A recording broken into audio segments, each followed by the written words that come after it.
Muy bien, queridos estudiantes, tengan cada uno de ustedes muy buenos días. Reciban un cálido saludo de parte del profesor Iván Ramos en esta 10ª semana en lo que concierne al curso de historia. Vamos a ver de un tema muy bonito, que es el tema de la prosperidad falaz.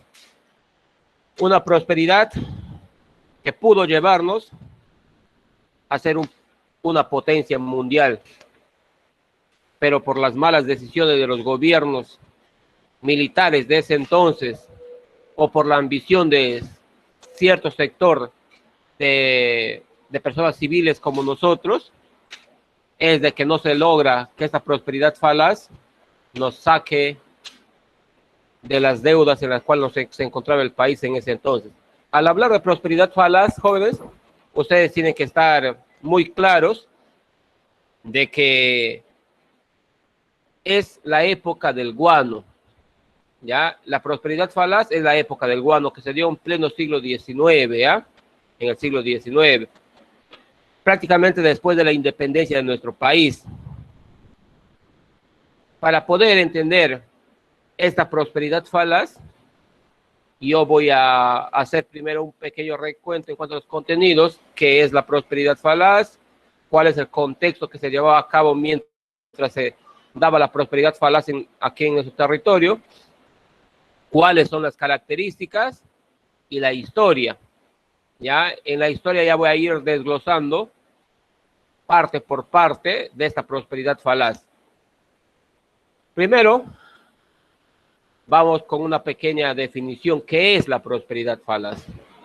¿Ya?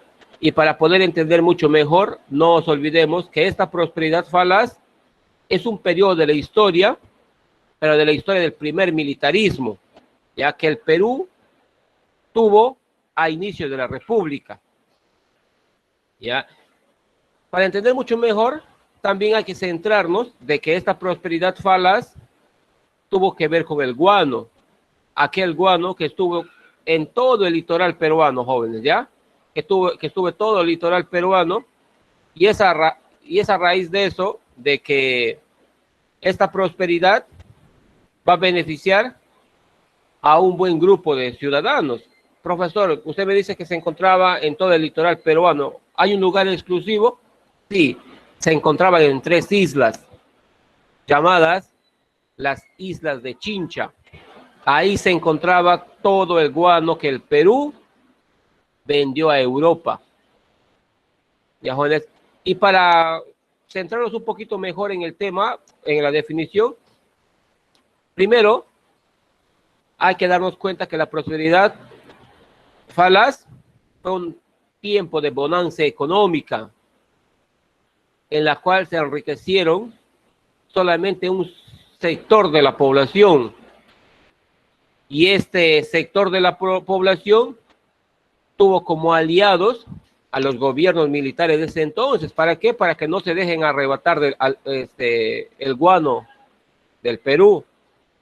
Y por último, esta prosperidad falaz de ser tan bondadosa, de ser tan económica, tan rentable para nuestro país, cae en una bancarrota fiscal. Muy bien. Yo les decía que era una bonanza económica, lógicamente. El Perú tenía grandes riquezas, ya tenía muchísimas riquezas, y con todo el dinero que el guano nos dio, el Perú podía comprar de todo. El primer ferrocarril de América del Sur, compró el primer barco a vapor de toda Sudamérica, se iluminó las calles de Lima. Entonces, vemos que fue un tiempo provechoso económicamente para nuestro país. Pero no se enriquecieron todos. Ya no se enriquecen todos, porque para poder entender mucho mejor, en ese entonces, en nuestro Perú, existían 3 clases sociales. ¿Ya? Las clases alta o la clase alta, que la conformaban los criollos, las clases bajas, que estaban conformadas por los esclavos, y el grueso de la población del Perú era la población indígena, que pertenecían a la clase baja. Entonces, ¿quiénes se enriquecieron? solamente la clase alta, los criollos. ¿Ya? Los criollos son los que se enriquecen en esta prosperidad falaz. ¿Ya? Como les mencionaba, hubo un tiempo en la cual esta prosperidad o este guano estuvo a cargo de los criollos peruanos de la clase alta. Y estos criollos tuvieron, como estaba a cargo de ellos, empezaron a tener la amenaza de países europeos de querer quitar este guano al Perú, de querer volver a nuestro país y colonizar nuevamente nuestro país. ¿Ya? Y entonces, estos criollos, ¿qué hicieron?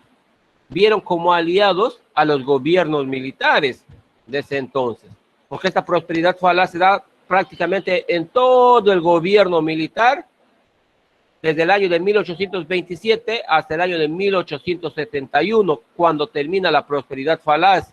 Entonces fueron gobiernos militares. ¿Por qué? Porque ellos fueron los protectores de los criollos peruanos, ¿ya? Para que no se les pueda quitar dicho guano. Como les mencionaba, tenemos ahí hasta que en el año de 1871 se da una bancarrota fiscal, pues, después de haber tenido tanta bonanza económica, después de haber tenido mucho dinero, se da la bancarrota. ¿Por qué, profesor? Porque los gobernantes de ese entonces malgastaron el dinero. Ya ni siquiera invirtieron comprando fábricas, comprando empresas, sino que lo malgastaron pensando solamente en sus beneficios personales. Es por esta razón que de toda esta prosperidad se dice que es una prosperidad mentirosa, engañosa. Ya falaz viene de falacia. Entonces es una prosperidad mentirosa. ¿Por qué? Porque no logra sacar al Perú de las deudas que tenía. Muy bien. Vamos a ver el segundo punto en cuanto a las características, en cuanto al contexto. Para poder entender un poco el contexto, no nos olvidemos que el guano de isla costaba millones en ese entonces, ¿ya? Y que los europeos pagaban tanto dinero por este abono, por este excremento de aves. Entonces, ¿pero por qué, profesor? Porque en ese entonces, ¿qué es lo que estaba pasando en el mundo? En los años del siglo XIX, ya los países de Gran Bretaña, Francia, Alemania, Estados Unidos, Japón, ¿qué pasaba en esos países? Se estaba desarrollando la segunda revolución industrial. Se estaba desarrollando la segunda revolución industrial, en la cual estos países consumían combustibles, ya estaban en el boom de la electricidad. Entonces, se encontraban en plena surgimiento de esta industria en sus países, en esta segunda revolución industrial. Profesor, pero si sabemos muy bien, profesor, usted me está hablando de que estos países eran países industriales. ¿Para qué querían el guano, profesor? Si el guano netamente era para los agricultores, era para la agricultura, ¿no? Es que algunos de estos países se dedicaban ¿a qué? Se dedicaban a la industria textil. Y si yo hablo de industria textil, quiere decir que necesitaban grandes cantidades de cosecha de algodón. Y para contar con una gran producción de algodón, ¿qué necesitaban? Necesitaban de este guano de isla, de este fertilizante, ¿ya? De este fertilizante. ¿Por qué? Porque cuando llega un alemán a nuestro país, aquel alemán que dio la vuelta al mundo y llega a nuestro país, justamente es él quien va a llevar al laboratorio a este guano de isla e hizo las comparaciones con otros excrementos, con otros abonos. ¿Y cuál es el resultado? El resultado, vamos a hacer una comparación con el excremento de oveja, ¿ya? Con el abono de oveja. ¿Cuál es el resultado? Que por un saco de abono de oveja se cosechaba 2 sacos de trigo de cosecha. Pero por un saco de abono de guano de isla, el resultado era 25 sacos de trigo de cosecha. Había una diferencia exorbitante, si se dan cuenta. Estoy hablando de que este guano de isla era muy beneficioso para la agricultura. Entonces, lógicamente, que estos países industriales tenían que, en sus embrios, poner, pues, jóvenes. Profesor, no había otro abono, había otros abonos, había otros fertilizantes, pero nada se comparaba con el guano, como les acabo de mencionar, ¿ya? Entonces se llevó al laboratorio, pues el resultado fue, ¿no?, sorprendente, porque por un saco de abono de isla, yo voy a producir 25 sacos de trigo de cosecha. Interesante, ¿no? ¿Qué más estaba pasando en el mundo? Los imperialismos coloniales. ¿Qué quiere decir? Que en esta época estos países industriales de Gran Bretaña, Francia, Alemania, Estados Unidos, Japón, ¿ya? Esos países, para poder surgir, para que su industria tenga o dé muchos beneficios, ellos necesitaban abastecer sus industrias, necesitaban abastecer de materia prima, pues, de materia prima. Y, lógicamente, nos vamos a dar cuenta que siempre, por más país industrializado, primer mundista que seas, siempre vas a necesitar de otros países. ¿Por qué? Porque no produces todo lo que tú desees, pues. Por eso se da el comercio internacional. Entonces, esos países, como no tenían toda la materia prima, no tenían los recursos para que su industria funcione como es debido, ¿qué hacían? Colonizaban. ¿Y dónde colonizaban, profesor? Colonizaban Asia, colonizaban África, colonizaban esos, incluso se colonizó América, pues. Entonces estos países lo que hacían es eso, ir a otros países, invadir esos países y quitar los recursos naturales o la materia prima o recursos que ellos tenían para su industria. En cuanto a las características, ya que es el tercer punto que les voy a hablar en esa prosperidad falaz, ¿ya? Para yo poder entender mucho mejor en cuanto a las características, tengo que tener conocimientos, que tengo que hablar de aspectos, ¿ya? Cuando hablamos de características, hablamos de aspectos. Y yo voy a hablar de un aspecto económico, de un aspecto social y de un aspecto político. ¿Ya? ¿Cómo así, profesor? Les explico mejor. En cuanto a las características, vamos a ver esos 3 aspectos, ¿ya? En lo económico, en lo social y en lo político. En la venta del guano, si hablo del aspecto económico, ¿ya? Esta venta del guano se dio de 3 maneras, desde el año de 1827, un poquito más adelante, hasta el año de 1871, se va a dar de 3 maneras. La primera, ¿ya?, forma de venta de este guano se le conoce con el arrendamiento. ¿En qué consistía? Consistía de que en ese entonces, en el segundo gobierno de Agustín Gamarra, había un peruano muy hábil en el comercio, de nombre Francisco Quirós. Ya, Francisco Quirós era un personaje muy hábil en el comercio. Entonces, él va al presidente Gamarra y le dice, ¿sabes qué, señor presidente? En tal sector hay unas 3 islas que nadie vive en ese lugar. ¿Por qué no me las alquilas?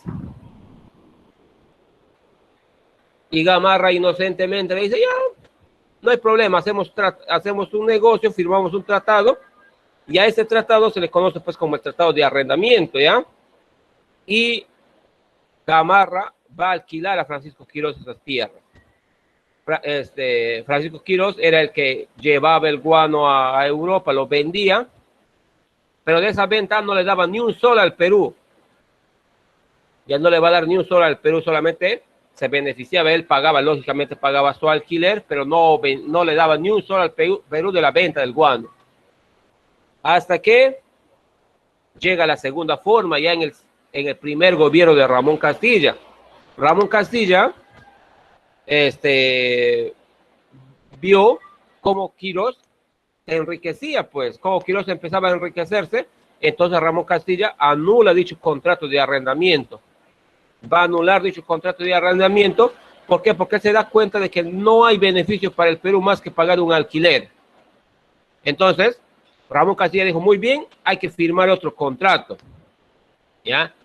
Pero en las islas de Chincha, ya en esas 3 islas donde se encontraba el guano, eran cerros, montañas de excremento, pues.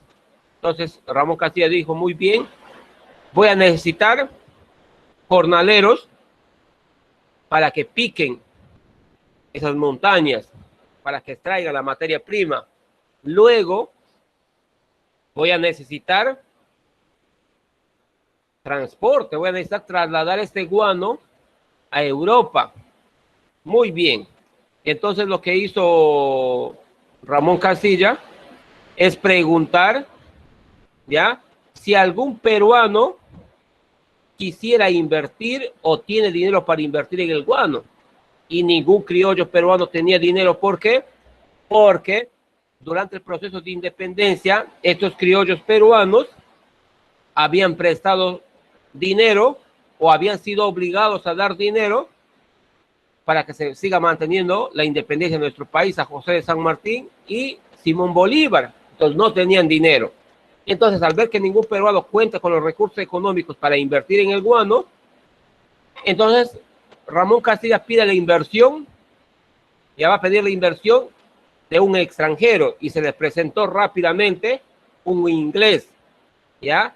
Un inglés de nombre Anthony Gibbs, o Anthony Gibbs. Se le presenta Anthony Gibbs y le dice, muy bien, yo voy a invertir, pues yo voy a pagar jornaleros que piquen ese guano, extraigan, yo lo voy a cargar en las embarcaciones y le voy a trasladar a Europa, los vendo y acá venimos a hacer, ¿no?, el negocio. Muy bien, y a este tipo de venta se le conoce la venta por consignación. Y este fue un negocio redondo para el Perú. ¿Por qué? Porque de toda la venta del guano, el 94% se le daba al Estado peruano y solamente el 6% se lo llevaba a Anthony Gibbs. Negocio redondo, ¿cierto? Lo contrario que pasa con el petróleo, ¿sí o no? Lo contrario del petróleo. En este guano era negocio redondo, porque imagínate, prácticamente Anthony Gibbs era el que invertía su dinero para que pique, era el que invertía su dinero para que transporte eso de aquí. Incluso él iba, vendía el guano en Europa y traía el dinero, y de ese 100%, 94 para ti, simplemente por darme el guano para yo trabajarlo, y yo me voy a quedar con el 6%. Interesante, ¿cierto? Posteriormente, lógico, van a aparecer consignatarios peruanos, ya que vieron que Anthony Gibbs se enriquecía, y entonces le proponen al presidente que les dé la consignación. Ya eso vamos a ver un poquito más adelante. Y la última forma de venta del guano es la venta de monopolio o el tratado de monopolio. ¿Por qué? Porque va a haber un momento en la cual estos consignatarios peruanos o esos consignatarios van a dejar de serlos, van a dejar de ser solventes para el Perú, ¿ya? Entonces, el presidente, ¿qué es lo que dice? Muy bien, ya no me es rentable de que los consignatarios peruanos estén a cargo. Lo que hay que hacer es mejor buscar una persona que sea mucho más solvente económicamente, y es así como se firma el Tratado de Dreyfus. Se le entrega al señor Augusto Dreyfus el guano para que él sea el único que venda este guano. En cuanto al aspecto social de esta prosperidad falaz, ¿ya? ¿Qué es lo que pasaba en ese entonces? En ese entonces, el Perú solamente tenía 1,5 millones de habitantes. Su profesor, tan poquito, claro. a comparación de ahora que tenemos más de 30 millones de habitantes. En ese entonces, el Perú tenía 1,5 millones de habitantes. Y un país que no tiene habitantes es un país que no tiene mano de obra. Y si un país no tiene mano de obra, entonces no va a haber desarrollo. Ya no va a haber desarrollo. Entonces, los gobiernos de ese entonces, ¿qué hicieron? Permitieron que se dé la famosa migración, la migración china y la migración europea. Van a permitir. ¿Por qué? Porque a falta de mano de obra necesitabas pues que empiecen a migrar de otros países. Y se pensó exclusivamente en dos, en los chinos y en los alemanes, ya que son las dos migraciones que se dan en ese contexto de esa prosperidad falaz. Y por último, en el aspecto político, en el continente americano había dos países que se oponían al ingreso de fuerzas militares de imperios europeos. Uno de ellos era el Perú. ¿El Perú, profesor? Sí.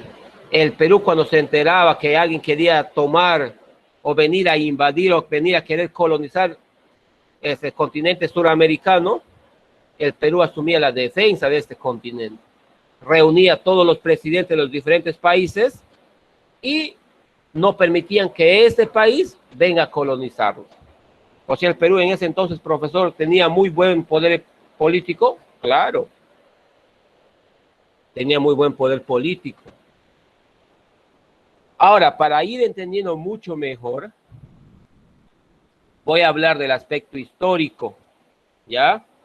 Para ubicarnos mucho mejor, les hago recordar que nos encontramos todavía en el primer militarismo. Ya, el primer militarismo, que quiere decir que nuestro país estuvo gobernado por militares.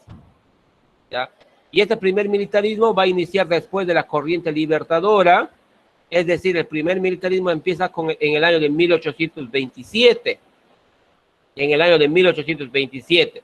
Para entender mejor este proceso histórico o este aspecto histórico, vamos a dividirlo, toda esta prosperidad falaz, en 3 momentos o en 3 periodos pequeños, ¿ya? ¿Y cuáles son esos periodos? Los gobiernos desde el año de 1845 al año de 1862, la guerra con Chile, con España, y el gobierno de Balta, de José Balta. En ese gobierno, en ese entonces, el coronel José Balta, ¿qué es lo que quiso? Quiso salvar al Perú de la bancarrota, pero todo jugó en contra, pues no pudo salvar al Perú. Muy bien. En el primer gobierno, en este gobierno del año de 1845 al 62, vamos a hablar de 3 gobiernos. El primer gobierno de Ramón Castilla, el gobierno de José Rufino Echenique y el segundo gobierno de Ramón Castilla, ¿ya? Primer gobierno de Ramón Castilla. En este gobierno de Ramón Castilla se establece justamente la consignación. ¿Ya? ¿Cuál es la forma de venta de la consignación del guano? ¿Qué quiere decir? Que Ramón Castilla lo que hace es pedir inversión primero peruana, y como ningún peruano tenía dinero, entonces pide la inversión extranjera, y es justamente allí donde se le presenta el inglés Anthony Gibbs. Anthony Gibbs es el que invierte en el guano. Estoy hablando de la forma de venta por consignación, y como les decía, fue muy beneficioso para el Perú. ¿Por qué? Porque en este contrato solamente este consignatario se llevaba una parte, pues, ¿ya? Se va a llevar una parte del dinero. ¿Qué quiere decir? Que este inversionista inglés solamente se va a llevar el 6% de la ganancia del guano y el 94% le va a favorecer al Perú. Pero, ¿por qué no resulta, profesor? ¿Por qué no resulta este contrato de la consignación si teníamos muy buen dinero que quedaba en las arcas del Estado peruano? ¿Por qué no resulta? Porque, jóvenes, no va a resultar porque se gastaba más del 50% en pago de emolumentos, en pago a la burocracia estatal, que quiere decir, se les pagaba a los militares, al presidente, se les pagaba a los congresistas, a los ministros, y se les pagaba una suma elevada de dinero. ¿Me dejo entender? Entonces, ¿qué quiere decir? Que más del 50% de la ganancia del guano se invertía en el pago a estos señores. Eso es lo que va a pasar. Y lo que va a pasar aquí es de que como había mucho dinero que dejaba el guano, entonces, y como se gastaba dinero, se despilfarraba el dinero en pagos a esta burocracia estatal, se agotaba, se acababa el dinero, pues. Y entonces, ¿qué hacía Ramón Castilla? Decía, muy bien, ya no tengo dinero. Iba a Anthony Gibbs y le decía, ¿sabes qué? ¿Me puedes dar un adelanto del próximo? Y le daba. Acababa el dinero, ¿me puedes adelantar? Y le daba. Y es así como el Perú, en vez de ganar algo, lo único que va a ocasionar es obtener nuevas deudas. Muy bien, había dinero. Entonces lo que se hizo, se empezó a pagar las deudas. La deuda externa que se tenía con Gran Bretaña desde la independencia, cuando San Martín va a pedir prestado a Inglaterra, a Gran Bretaña, se pagó esa deuda, pero también existía una deuda interna. ¿Qué quiere decir, profesor? Que se le debía plata a ¿quiénes? A peruanos. No se olvide que yo les mencionaba que había una deuda que se tenía que pagar a aquellos peruanos que habían sido obligados a dar dinero a José de San Martín y Simón Bolívar. A ellos se les debía la deuda. ¿Ya? Entonces, lo que Ramón Castilla hizo, dijo, muy bien, hay que pagarle las deudas, pues que se tienen desde la independencia a estos criollos, hay que pagarles, y para poder pagarles, yo voy a sacar una ley, y a esta ley se le denomina la ley de la consolidación, ¿ya?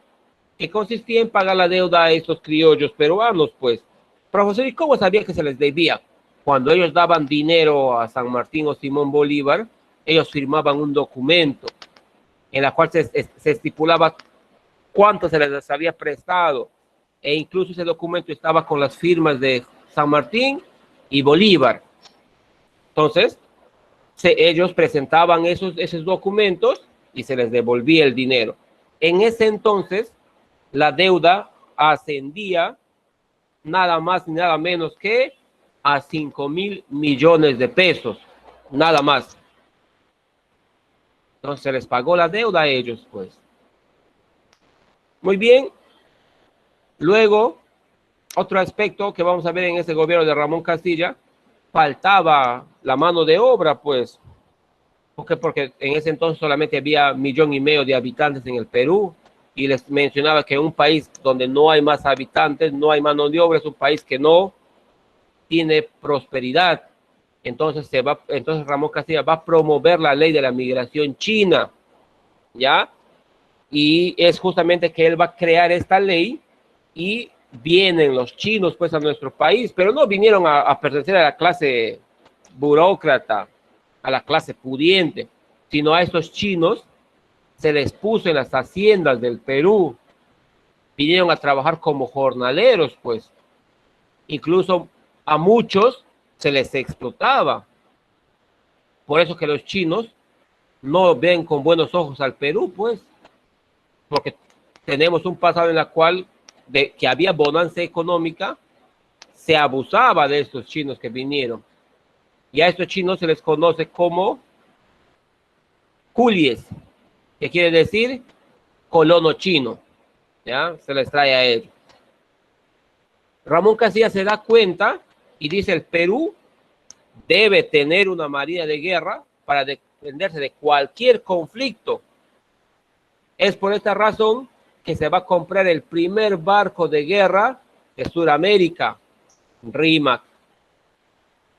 Muy bien, era un tipo de bonanza económica, entonces dijo: muy bien, voy a construir el primer ferrocarril, ya el ferrocarril de Sudamérica, el primer ferrocarril de Sudamérica, Lima-Callao, para acelerar el comercio entre el puerto principal, que es el Callao, y la capital del Perú, y se construyó el primer ferrocarril de Sudamérica. Y les decía también que era un tiempo en el cual se empezó a iluminar las calles de Lima. Muy bien, y es así como va a terminar el primer gobierno de Ramón Castilla. Pero Ramón Castilla, antes de que deje el gobierno, ¿qué es lo que hace? Como no se le permitía la reelección, no podía postular nuevamente al gobierno, entonces yo quiero recomendar a alguien de mis compañeros militares. Y él va a recomendar a José Rufino Echenique, que también vuelvo a repetir que era militar, para que él, si es que llega al gobierno, continúe con lo que yo estoy haciendo. Ojo, Ramón Castilla gozaba de la simpatía del pueblo peruano. El pueblo peruano quería a Ramón Castilla, es uno de los militares con el más se recuerda. Entonces, cuando él propone, lógicamente, pues que la gente decía: muy bien, si él está proponiendo a José Rufino, entonces debe ser un personaje muy bueno. Entonces va a continuar con lo que Ramón Castilla hacía, porque estamos viendo que hay prosperidad, el Perú está surgiendo, entonces yo le voy a apoyar. Y es así como José Rufino Echenique llega al gobierno, gana las elecciones, ya va a ganar las elecciones. Y la misión de José Rufino, lógicamente, cuando llega al poder, es continuar con lo que Ramón Castilla estaba haciendo, ¿ya? Entonces, cuando él llega al gobierno, dijo: muy bien, si Castilla construyó ferrocarriles, yo hago lo mismo, voy a construir un ferrocarril en el sur del Perú, que una Tacna y Arica. Construyó un ferrocarril al sur del Perú. Muy bien, si Ramón Castilla invirtió en barcos, entonces lo que voy a hacer para que el Perú siga defendiéndose, yo voy a comprar un barco a vapor de guerra con cañones, ya, Tumbes. Si Ramón Castilla inició ya pagando la deuda interna a los criollos peruanos, entonces yo voy a continuar pagando esa deuda interna. Pero aquí pasa algo ilógico, pues pasa algo que de repente caracteriza mucho a los peruanos, ¿cierto? La viveza criolla, pues. ¿Por qué, profesor? Porque en ese entonces, no te olvides que para que se les pueda pagar esta deuda, ¿qué hacían los peruanos que habían prestado dinero a San Martín y Bolívar? Solamente presentaban un documento, ¿cierto? Donde se estipulaba cuánto se les debía, y ese documento estaba firmado por Bolívar o San Martín. Entonces el peruano criollo, la viveza criolla que hizo, presentaron documentos falsos con las firmas falsas de Bolívar y San Martín, y la deuda ya no era 5.000 millones de pesos, sino que se incrementa a 23.000 millones de pesos. La viveza criolla, pues. Entonces, y el error que comete José Rufino Echenique es de no investigar si esos documentos eran verídicos. Es por esta razón que el Congreso va a denunciar a Echenique, porque aducen de que él está coludido, ya, con estos criollos que están presentados, porque no investigaba, pues. Y a este hecho se le conoce como el escándalo de la consolidación de la deuda. Muy bien, Echenique dijo: muy bien, si en el gobierno de Ramón Castilla se trajo a chinos, yo voy a traer migrantes alemanes, migrantes europeos. La percepción de ese entonces, ¿ya? En ese entonces se pensaba que había 4 razas en el mundo: la raza blanca alemana, la raza cobriza americana, la raza negra africana y la raza paleomongoloide amarilla asiática. se pensaba que solamente existían esas 4 razas. Entonces, lo que hace José Rufino Echenique, ya, él va a traer a la raza blanca europea, exclusivamente a la raza o a los alemanes. ¿Por qué, profesor? Porque pensaba que esa era la raza superior, ¿ya? Se pensaba que era la raza que estaba mejor desarrollada. Entonces, José Rufino Echenique, con un prejuicio racista, trajo a esta raza. ¿Para qué? Porque si hablamos de Alemania, hablamos del primer capitalista en Europa, para que nos enseñen su capitalismo. Otro, para que nos ayuden a promover el comercio. Era una raza superior, pues. Y a estos migrantes alemanes no los pusieron en Lima, los pusieron en la selva del Perú. Profesor, ¿por qué en la selva? Si lo que el Perú quería que se dé el comercio. ¿Por qué? Porque si yo les pongo en la capital, yo les pongo en Lima, muy bien, ellos podían dedicarse al comercio fluvial, sí, pero para llegar a Europa, ellos tenían que dar una vuelta, pues, pasar por Cabo de Hornos y de ahí arrumbar a Europa. Generaba más gasto para el Estado peruano. Y otro es de que en el Cabo de Hornos es un lugar donde existen constantemente tormentas. Entonces, yo al ponerlos en la selva del Perú, no te olvides que en la selva del Perú tenemos un río muy caudaloso. ¿Cuál es ese río? Cultura general, a ver, alguien me dice. ¿Cuál es ese río? ¿Ah? Ya han dormido, creo ustedes, ¿sí? Ese río, Amazonas. el Amazonas. Lógicamente, el río Amazonas. ¿Para qué? Para que por el río Amazonas ellos hagan comercio fluvial con Europa, pues les sale mucho más directo, se evitan de dar la vuelta. Pero había un detalle, ¿cierto? ¿Y cuál era ese detalle, profesor? Que teníamos que pasar por Brasil. Ojo, y si te das cuenta, si bien es cierto, el río nace en el Perú, pero la mayor parte de su recorrido lo tiene en Brasil. Y para poder transitar por Brasil, se tuvo que pedir permiso. En ese entonces, Brasil estaba gobernado por una monarquía, ¿ya? Y Perú va y le plantea a la monarquía y le dice, ¿sabes qué? Necesito que me des permiso para pasar por su territorio. Entonces, Brasil no se hace problema, le dice, muy bien, y yo te doy pase para que hagas este comercio fluvial por el Amazonas, pero a cambio de esto, ya tú me tienes que dar un territorio en la selva norte del Perú. Y es así como se va a firmar un tratado, ¿cierto? Se va a firmar un tratado. ¿Y cuál es ese tratado? ¿Cuál es ese tratado? El tratado de Herrera da Ponte Ribeiro, en la cual el Perú simplemente no se hizo problema, en este caso Echenique no se hace problema y le proporciona, le dice muy bien, firma este tratado, yo te doy una parte de la selva peruana y tú me das pase por ahí. Y ese acontecimiento no le gustó a los alemanes. ¿Por qué? Porque dijeron tan fácil y lógico. Solamente para que me den pase me están pidiendo un territorio, pero José Rufino Echenique pensó que era la decisión correcta.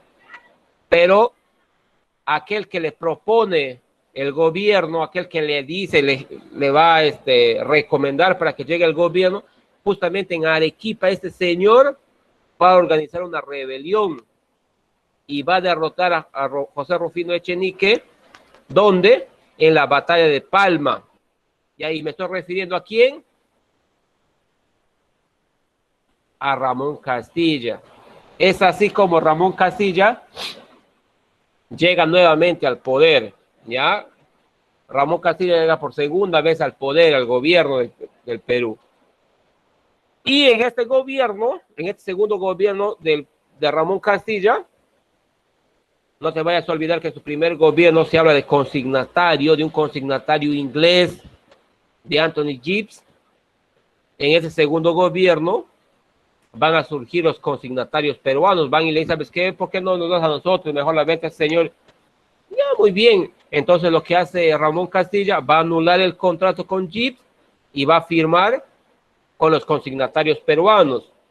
Y estos consignatarios peruanos van a fundar una compañía llamada la Compañía Nacional del Guano. ¿Y quién era el líder de esa compañía?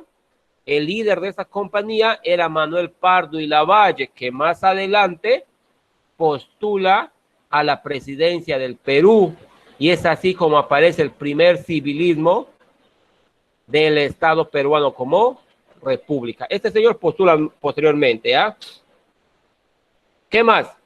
Se va a realizar el primer mapa de la república. ¿A cargo de quién? A cargo de Mariano Felipe Paz. ¿Qué más tenemos acá?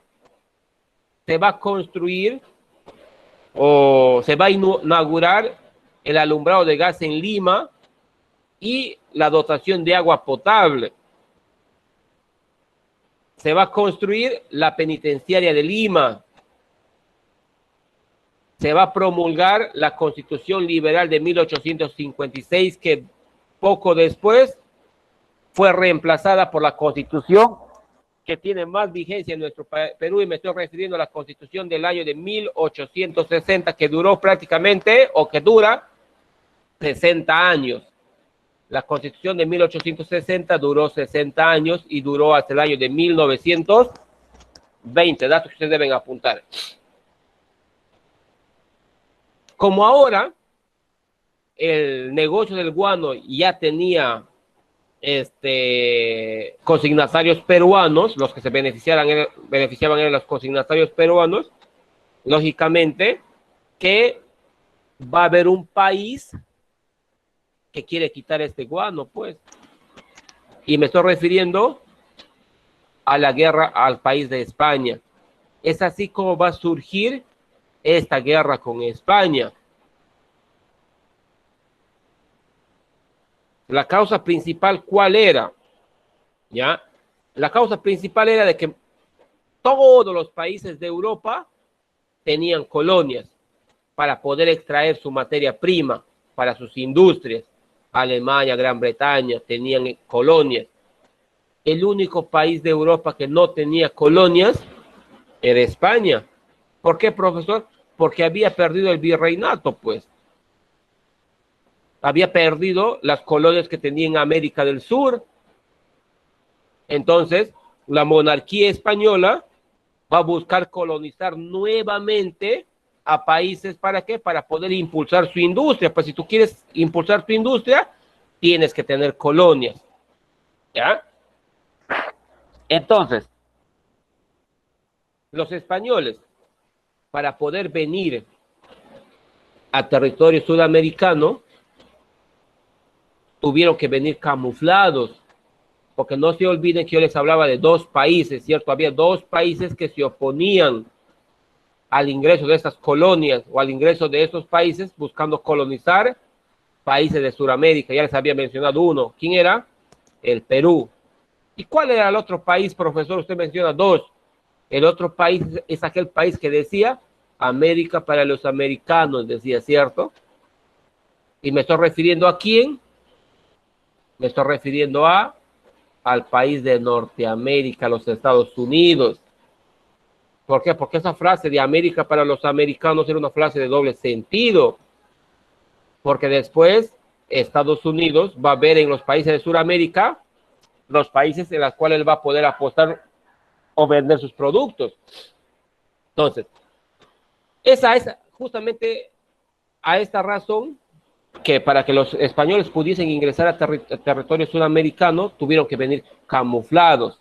Y les hablo de camuflados, ¿por qué? Porque los grandes países, ya los países colonizadores, Alemania, Francia, Gran Bretaña, no enviaban a exploradores a esos países, sino a quienes enviaban a sus científicos. Ya enviaban a sus científicos, por ejemplo, Gran Bretaña va a enviar a Darwin. Por ejemplo, Alemania va a enviar a aquel personaje que se dio la vuelta al mundo y llega a nuestro Perú. Y me estoy refiriendo de este personaje que de repente ustedes conocen, Alexander von Humboldt. ¿Me dejo entender? Entonces, y es por esa razón que los españoles mandan 11 embarcaciones, 11 barcos con científicos españoles. Y a este acontecimiento se le conoce como la Expedición Científica Española. ¿Ya? Esta expedición primero llega a Argentina, se da la vuelta por Cabo de Hornos, llegando a Valparaíso, Chile, llega al Callao, al puerto del Callao, va a Panamá y regresa al Perú. Ese recorrido les duró aproximadamente 2 años. Cuando estuvieron a punto de irse del puerto del Callao, surge la excusa y el pretexto exacto para que se queden. ¿Por qué? Porque en Piura, en una hacienda llamada Talambo, muere un español que era capataz de esa hacienda. ¿Quiénes lo matan? Lo van a matar los jornaleros por la explotación que hacía este señor con ellos. Cuando esta expedición científica española se entera de esta muerte, ya van a exigir al presidente de ese entonces, que era el señor Juan Antonio Peset, le van a exigir que pudieran entrar con jueces para investigar quién había matado a ese español que era súbdito de la reina de España, la reina Isabel de España. ¿Ya? Peset no se hace problema, le dice muy bien, pueden ingresar. ¿Ya? Y entonces la expedición científica envía a un juez de nombre Eusebio Salazar. Cuando Salazar estuvo a punto de ingresar, estuvo a punto de entrar al Perú, él se presenta con el título de comisario real. Y Peset, al escuchar este título, le dice, ¿sabes qué? Usted no me ingresa. ¿Por qué, profesor? Porque el título de comisario real se utilizaba solo cuando visitabas una colonia, y Perú ya no era colonia española. Perú era un país independiente. Pero, lógicamente, que con este título estaba desprestigiado nuestro país. Entonces Peset no le deja entrar. Salazar regresa a las embarcaciones donde se encontraba esta expedición científica española, va y denuncia, y el almirante de las embarcaciones, que es lo que hace en forma de represalia, va, rodea y captura las islas de Chincha, donde estaba el guano. Y este hecho va a ocasionar temor, va a ocasionar de que el presidente Peset se asuste, pues, y le diga muy bien, para que vamos a firmar mejor un tratado. Tú dejas libre, ¿ya?, las islas de Chincha, y yo dejo de que tú ingreses. Este tratado Vivanco Pareja tiene 3 puntos claves. Primero, el Perú cede a España el ingreso a investigar la muerte de España. No importa con cualquier título ya presente, yo te voy a dejar ingresar. Segundo, de que el Perú se compromete a pagar el gasto de las 11 embarcaciones españolas mientras estén en territorio peruano. Tercero, el Perú se comprometía a pagar toda la deuda externa que tenía con España desde la independencia. ¿Quién perdía más? El Perú. ¿Ya? Y va a perder el Perú. Este hecho va a ocasionar la indignación de muchos peruanos, ¿ya? ¿Por qué? Porque no estaban de acuerdo con este tratado, porque se daban cuenta de que el que más perdía era el Perú, pues. Y es justamente por esta razón que el señor Manuel Ignacio Prado va a darle golpe de Estado al gobierno de Peset. Le da golpe de Estado y a este gobierno se convierte en un gobierno dictador del Perú. Y cuando él llega al Perú, ya, cuando él llega al poder, lo primero que hace es declararle la guerra a España. ¿Por qué, profesor? Porque dentro de sus ministros se encontraba, ¿quién se encontraba dentro de sus ministros?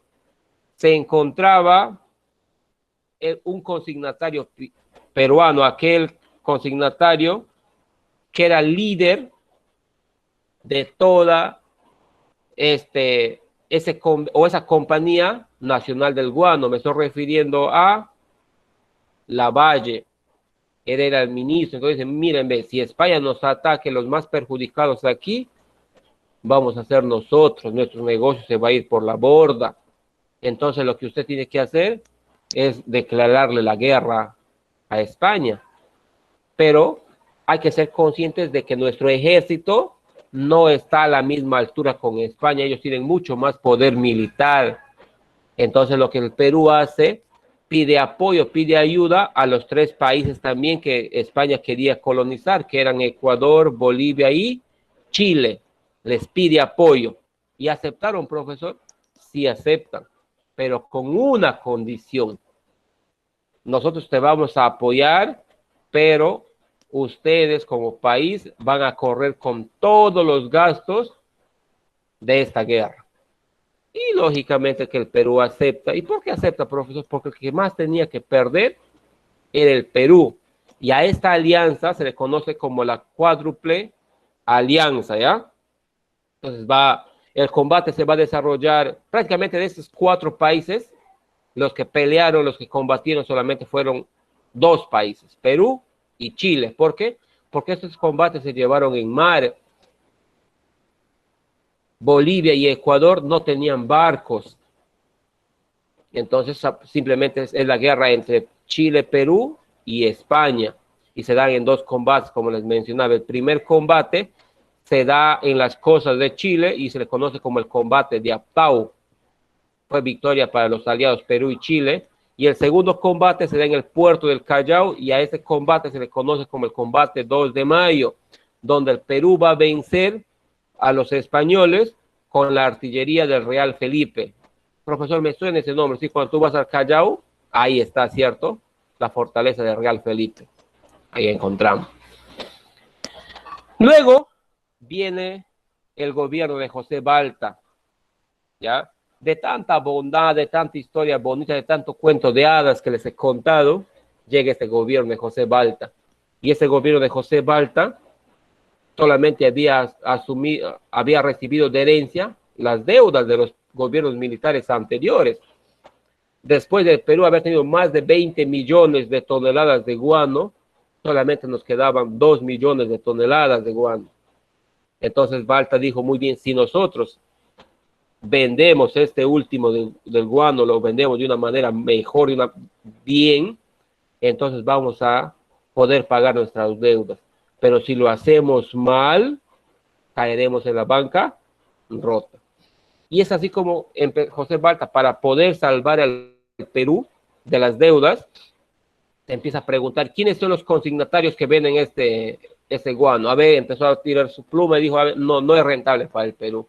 Lo que hay que hacer, hay que buscar a un inversionista extranjero que tenga mucho dinero, que tenga mucho más solvencia económica que los consignatarios peruanos y nos den mucho más dinero. Entonces yo voy a vender esos 2 millones de toneladas que quedan y los voy a vender a este consignatario extranjero. Y rápidamente, velozmente se le aparece o empieza a negociar ¿con quién? Con un empresario francés que era dueño de una casa comercial europea, ¿ya? Esta empresa era monopólica en el mundo y el dueño de esta empresa se llamaba Augusto Dreyfus, ¿ya? Es así como se da el contrato con Dreyfus, y a esta forma de venta del guano les mencionaba que se conoce como la venta de monopolio, porque él era el único vendedor ya de guano en nuestro país.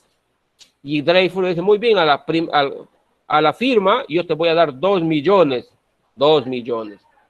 Segundo, cada mes yo te voy a dar una mensualidad de dinero. Tercero, ya yo voy a pagar toda tu deuda externa. Balta se alegró, pues dijo, excelente, voy a ser recordado toda la vida porque he hecho este contrato, ¿cierto? Profesor, ¿y el contrato funcionó? No funcionó. Se intentó pagar la deuda, sí, pero no va a funcionar. ¿Por qué? Porque no te vayas a olvidar que cuando Ramón Castilla establece la forma de venta con el inglés Anthony Gibbs, ¿qué es lo que pasa? Se malgasta el dinero, pues. Se empieza a pedir adelantos y adelantos y adelantos y adelantos. Lo mismo pasa en este contrato de Dreyfus. El Estado, José Balta, se le acababa el dinero y decía, ¿sabes qué? Mira, mejor dame un adelanto. Y eso seguía ocasionando más deudas para nuestro país. Ya no, entonces, Balta dijo, muy bien, antes de que se acabe el dinero tengo que invertir, pues voy a invertir en la construcción de ferrocarriles. Y se construyó cerca de 11 ferrocarriles a lo largo de todo el Perú, que van a unir la costa y la sierra del Perú, ¿ya? Para que estos ferrocarriles sirvan para poder sacar la materia prima, el azúcar, el algodón, los metales que hay en la sierra, al puerto del Callao. Pero ¿cuál fue un problema? Casi ocasionó un problema. ¿Por qué? Porque José Balta ya hace negocio o contrata a un mafioso norteamericano, ¿ya? Henry Meigs. Este mafioso norteamericano incluso estaba buscado por la justicia norteamericana porque era un estafador, pues. Hace contrato con él, el Estado le pagó millones de soles para que haga los ferrocarriles, pero de los 11 ferrocarriles que les he mencionado, ninguno funcionó y los ferrocarriles quedaron varados ahí como elefantes blancos, ¿sí? Entonces nos salió mal, pues, nos salió mal. Cuando José Balta estuvo a punto de tirar la toalla, se le va a aparecer una solución en el sur del país, en Tarapacá. ¿Qué aparece en Tarapacá? El salitre. Este salitre era mucho más rentable que el guano, costaba mucho más caro que el guano, y no solamente servía como abono, sino que de este salitre también se podía hacer pólvora. Negocio redondo, ¿sí, jóvenes? Pero lo que pasó es de que José Balta va a concesionar no a empresas peruanas, sino a empresas inglesas y chilenas. Y si nos damos cuenta, tanto el guano como el salitre quedó en manos de consignatarios extranjeros, ¿ya? Es justamente por esta razón, ya, que los civiles, es decir, Manuel Pardo, que era dueño de la Compañía Nacional del Guano, dijo muy bien, mire, de antes los militares nos daban todo el negocio, ahora llega Balta y nos quita todo. Lo que tenemos que hacer es presentarnos a las elecciones peruanas y gobernar el Perú. Entonces la consigna fue eso.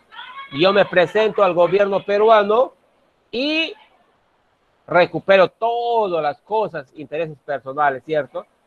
Y es así como aparece el primer civilismo, ya el primer partido político llamado Partido Civil, y lógicamente que van a enviar como candidato a Manuel Pardo y Lavalle en el año de 1871.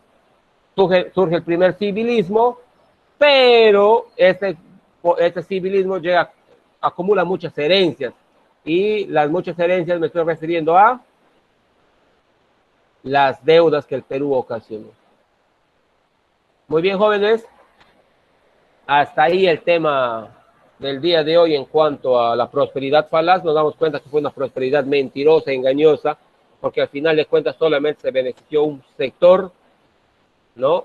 Y al final de cuentas caímos en una bancarrota fiscal. ¿Por qué? Por la mala decisión, la mala inversión, o porque simplemente se pensó en forma individual. Se llegó al gobierno para servirse del gobierno, no para servir al pueblo.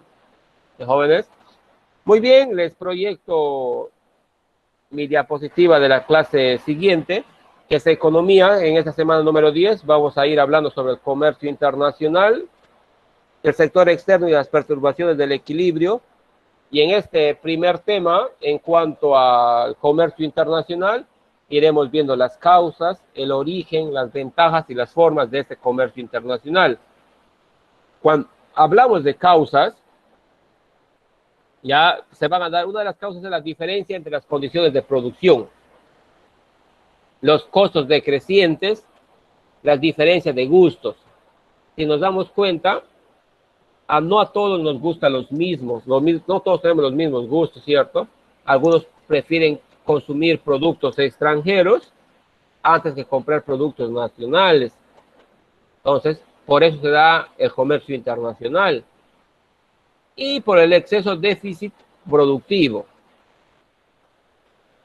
¿Cuál es el origen del comercio internacional? ¿Cuál es aquel que da nacimiento a este comercio internacional? Primero, el intercambio de riquezas o intercambio por productos de países tropicales por productos de zonas templadas. ¿Qué quiere decir? Que no todo, como ya les he mencionado anteriormente, no todo país, por más potencia mundial que sea, hace todo, fabrica todo, tiene los mejores servicios.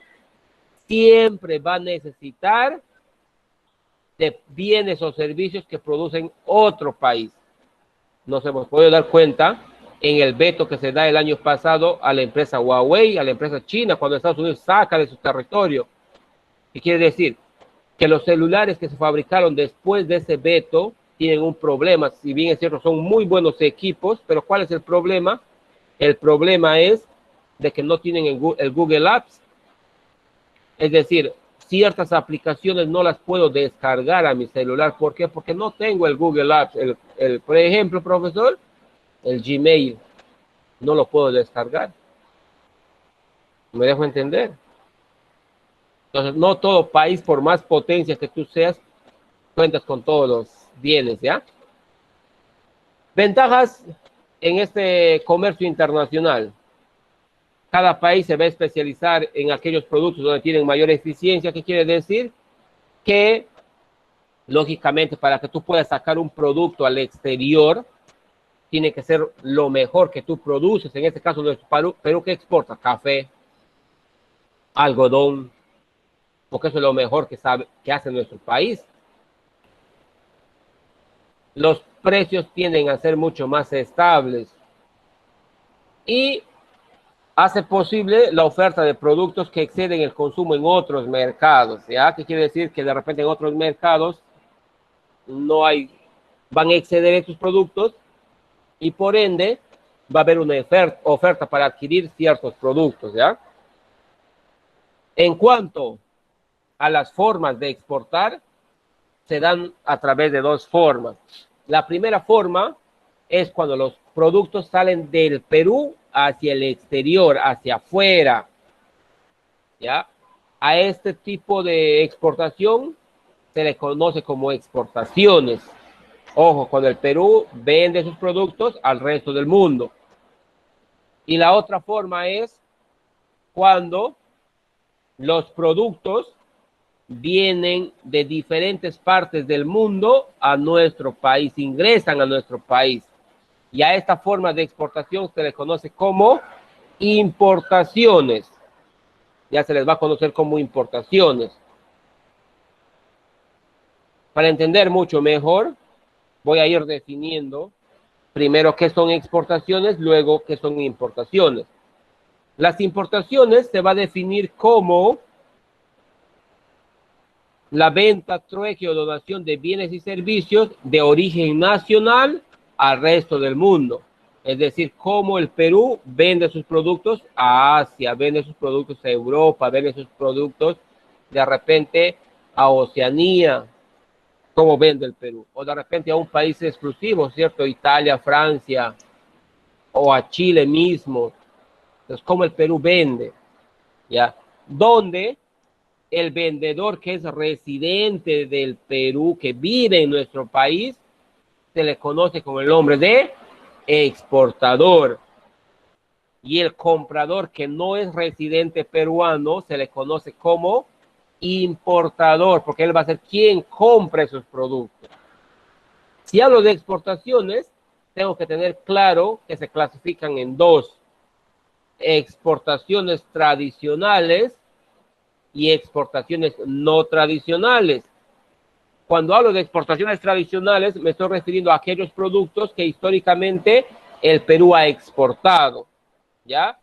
Y estos productos tienen un escaso valor agregado, que quiere decir que en la bolsa mundial y el mercado internacional tienen una acogida aceptable. ¿Y cuáles son esos productos, profesor? Esos productos están definidos en el Decreto Supremo 076-92 del Ministerio de Economía y Finanzas. ¿Y cuáles son? el café, el algodón, el azúcar, la harina de pescado, aceite de pescado, productos del sector petrolero y derivados, ¿ya? Algunos minerales como por ejemplo oro, plata, cobre, plomo, zinc. Y los productos no tradicionales que el Perú exporta, ¿ya? Son aquellos productos que históricamente el Perú no exporta, ¿ya? Y si los hace en montos significativos. Estos productos no están definidos en el decreto supremo y son los siguientes, ¿ya? Productos agropecuarios, textiles, pesqueros, madereros, papeles, químicos, etcétera, etcétera, etcétera. Muy bien. Ahora, las importaciones. Cuando hablo de importaciones, a las importaciones se van a definir como el ingreso legal, es decir, la compra de bienes y servicios al resto del mundo. Y esta compra de bienes y servicios puede ser con fines de carácter comercial, con fines de carácter natural, personal o buscando un beneficio. ¿Cómo así, profesor?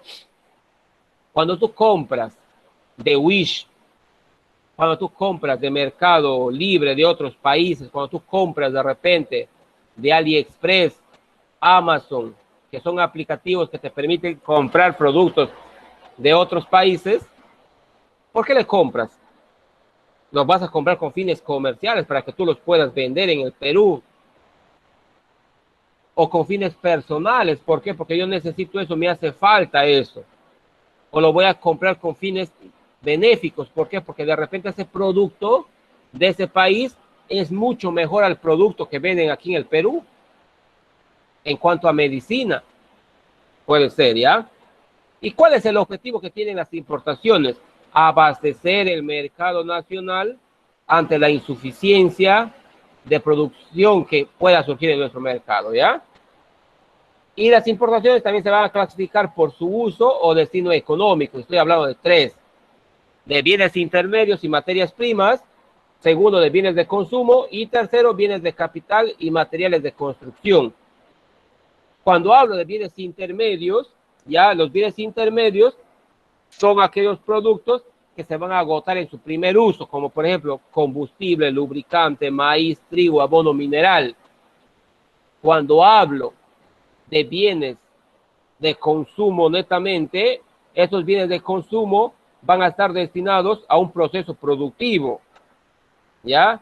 Y lógicamente se van a dividir en dos: bienes de consumo duradero y bienes de consumo no duradero. ¿A qué llamamos bienes de consumo duradero? Su nombre lo dice, aquellos productos que me van a durar, pues. Por ejemplo, pasado mañana juega la selección peruana, no tengo televisor, ¿cierto? Y necesito un televisor, pero tengo dinero para comprar. ¿Qué voy a hacer? Voy a irme a una tienda que vende electrodomésticos y me voy a comprar un televisor. ¿Está bien? Este televisor es un bien de consumo duradero. ¿Por qué? Porque estos televisores no se fabrican en nuestro país, pues vienen de otros países, ¿ya? Necesito movilizarme, una moto, un carro. Esos son los productos de importaciones que uno hace, que está considerado dentro de los bienes de consumo duradero.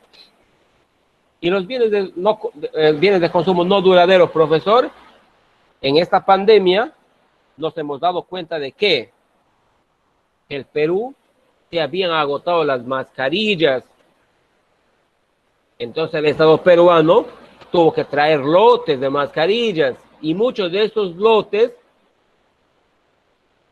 ya son de países asiáticos. Entonces, un bien no duradero, están ahí las mascarillas, los shampoos, el arroz, etcétera, etcétera. Y el tercero, los bienes de capital y materiales de construcción. Ya a esto van a estar destinados netamente al sector productivo y generalmente no se van a transformar. Los tubos, los teléfonos móviles, los tractores, las camionetas, son bienes de capital, ya jóvenes, y materiales de construcción. Muy bien. Y es así como llegamos al sector externo y las perturbaciones del equilibrio. Dentro de este sector externo vamos a hablar de la devaluación, la inflación, la deflación, la crisis económica. Deflación, profesor, no está en mi texto. ¿Qué es una deflación? Es cuando el precio de los productos baja. Ah, profesor, pero eso sí nos conviene. A ti como consumidor sí te conviene. Aquí no le conviene. Al productor, pues, porque no va a recuperar su inversión. No va a poder obtener ganancias. Si no hay ganancias, ya no fabrico, pues, dejo de producir. Entonces, ya. ¿Qué es la devaluación, profesor? La devaluación es cuando una moneda pierde su valor frente a otra moneda extranjera. ¿El sol está devaluado? Sí, ante el dólar, ante el euro, está devaluado. Ahí tenemos dos causas, ¿ya? El país está continuamente perdiendo sus reservas de moneda extranjera. En la balanza comercial, los bienes y servicios que se exportan son inferiores en valor a los bienes y servicios que se importan. ¿Cuáles son las consecuencias, profesor? Hay consecuencias positivas que lo obtienen solamente los países primermundistas. Ellos devalúan sus productos para poder ponerles en el comercio internacional, mientras que las consecuencias negativas las asumimos nosotros como países en vías de desarrollo. ¿Ya? Otra de las perturbaciones de este equilibrio es la inflación. ¿Y qué es la inflación? Es el alza del precio de ciertos productos. ¿Ya? Eso va a ser la inflación. Es decir, este bien y servicio va a sufrir un incremento en el valor de esta mercancía, va a subir de precio. ¿Ya? ¿Y por qué se da esto, profesor? Por las siguientes causas. Por el exceso de la demanda y por el incremento en los costos. ¿Cómo así, profesor? Cuando hablamos por el exceso de demanda, ¿qué quiere decir? Que primero que hay un consumo exagerado. Un ejemplo, profesor, fiesta de San Juan. ¿Cómo así? En San Juan las personas compran gallina, huevos, aceituna, hoja de bijao. ¿Qué quiere decir? Que la población ya va a consumir exageradamente estos productos. Eso quiere decir que eso va a ocasionar un incremento en el precio de ese producto. ¿O no es cierto? Cierto, profesor. ¿Por qué? Porque la gallina antes de San Juan cuesta 40 soles. Pero cuando estamos en plena fiesta de San Juan, esta gallina va a costar 60, 70, 80 soles. El bijao sube de precio. El huevo sube de precio. La aceituna sube de precio. Hay un consumo exagerado, pues. Otro, cuando el Estado o la empresa va a invertir en bienes de poca salida, también se da un incremento, ya una inflación. Otra de las causas es cuando va a haber gastos sin una planificación. ¿Qué quiere decir? Que si la ministra de Economía ha dado estos bonos a muchas personas en el Perú, a más o menos 8 millones de personas, y si no lo ha hecho sin una planificación, ¿quiénes vamos a sufrir las consecuencias? Todas aquellas personas que hacemos consumo diario, tu mamá que va al mercado, tu papá que compra fertilizantes, tu abuelita que de repente compra semillas para sembrar. ¿Por qué? Porque va a haber un incremento en estos productos. ¿Por qué? Porque el Estado va a exigir a las empresas de que paguen de repente más impuestos. Ya es pasado sin una planificación. Por el incremento en los costos. ¿Por qué?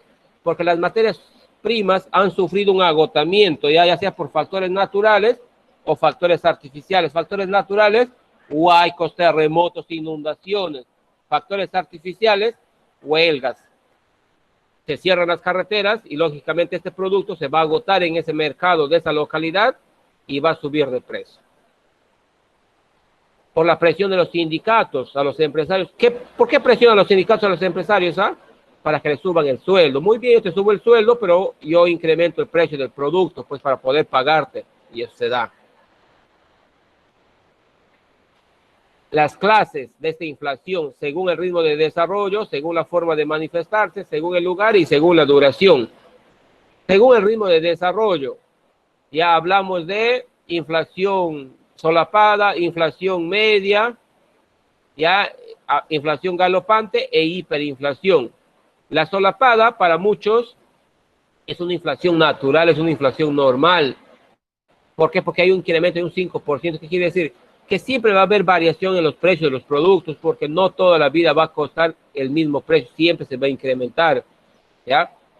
Una inflación media, esta inflación media estamos hablando del más del 35% y va ascendiendo hasta llegar a una inflación galopante, que quiere decir donde el 50%, hablamos ya de un 50% en el incremento de ese producto y el dinero va perdiendo su valor. ¿Por qué? Porque ya no te va a alcanzar para que tú puedas comprar, pues.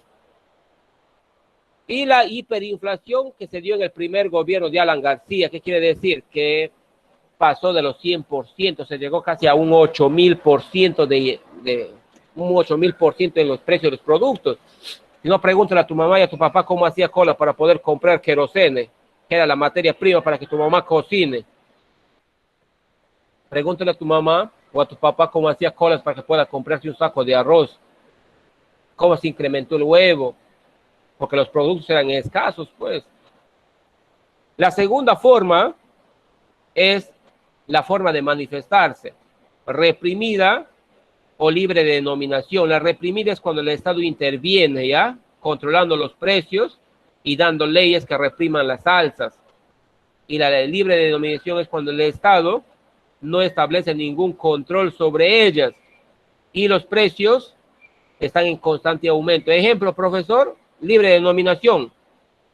El oxígeno que necesitábamos en el tiempo de la pandemia para darle a nuestros familiares para que no se mueran en los hospitales, pues. ¿Quién controlaba ese oxígeno? Nadie. De 1.200, el incremento fue a 7.000, 8.000 soles, un balón de oxígeno. Hay una inflación de libre denominación, el Estado no intervino. En la reprimida, el Estado intentó meterse en las clínicas privadas para que estas nos cobren sumas exorbitantes, porque al final de cuentas, ¿quién pagaba eso de aquí? Lo pagaba el Estado, ¿ya? Lugar de origen, importada o interna. La importada es cuando se va a producir un alza de los bienes y servicios en el mercado internacional. Ejemplo, profesor, el pan. ¿Por qué, profesor? Porque antes el pan costaba 10 céntimos. Esos panes que ahora cuestan 20 céntimos, antes costaban 10 céntimos. Con un sol tú comprabas 10 panes. ¿Y por qué se dio el incremento, profesor? Porque la harina de trigo, que es para hacer pan, en el mercado de los Estados Unidos, subió de precio. Y esto originó, para yo hacer este comercio internacional, para yo poder importar este producto, me costaba un poquito más, pues. Y por ende, yo no voy a importar para perder, tengo que ganar. Entonces, importada va a repercutir. Interna, profesor, cuando hay un desequilibrio económico dentro del aparato productivo de un país, cuando no está produciéndose como debe de ser, ¿ya? Duración, temporal o crónica. La temporal normalmente tiene solución, ¿ya? Y este es un ciclo económico a consecuencia de una guerra, de repente que se origina, después te vas a establecer nuevamente económica. Pero en una crónica, ¿qué quiere decir? Que no hay, pues, el desarrollo económico de este país va a tener una dependencia económica y va a darse una mala planificación de estos productos. Efectos, profesor. Los efectos son las personas de rentas fijas, son duramente castigados. ¿Por qué? Porque va a haber aumento de precio en los productos, más tu sueldo no va a aumentar. Se va a producir una mala redistribución de los ingresos. ¿Por qué? Porque solamente un sector se va a beneficiar. Lo hemos visto en la pandemia, ¿cierto? Cuando las personas te vendían el paracetamol que antes costaba un blister, es decir, 10 pastillitas te costaba a un sol. En esa pandemia, el paracetamol se disparó de precio, 5 soles, 10 soles, 20 soles, un blister. Se beneficiaron un grupo de personas. Se va a crear un alza incontenible denominada espiral inflacionaria y los más perjudicados van a ser las familias de bajos ingresos económicos. todo ahorro y toda inversión se hace difícil. ¿Por qué? Porque no vas a poder ahorrar, porque tienes que satisfacer tus necesidades primarias, que es la alimentación. ¿Cómo así, profesor? Lo que tú estabas ahorrando, tienes que invertirlo en comida, pues, porque no te vas a morir de hambre. Primero está tu salud. Hay una demanda a las importaciones, que quiere decir que las personas van a preferir comprar más productos extranjeros que productos nacionales. ¿Por qué? Porque estos productos nacionales están sufriendo un incremento en sus precios. Ejemplo, vamos a deducir que llegue pollo, que aquí en San Martín, por ejemplo, el pollo que esté a 15 soles el kilo, pero al mismo tiempo va a llegar pollo de repente del país de Ecuador, vamos a suponer que este pollo esté a 8 soles el kilo. Pregúntale a tu mamá cuál de los dos pollos va a comprar, si el pollo nacional o el pollo ecuatoriano. El pollo ecuatoriano, ¿cierto? ¿Por qué? Porque si tú le acompañas a tu mamá al mercado por 20 céntimos, te hace caminar todo el mercado, ¿ya? Imagínate cuando hay una diferencia de 7 soles. ¿Qué más tenemos? El Estado tiene problemas con el presupuesto, lógicamente, porque ese presupuesto va a estar mal calculado. Y por último, hay protestas y enfrentamientos de grupos de personas. Y todo esto va a ocasionar una crisis política, ¿ya? Una crisis es un fenómeno económico cuya naturaleza es la perturbación de este proceso económico.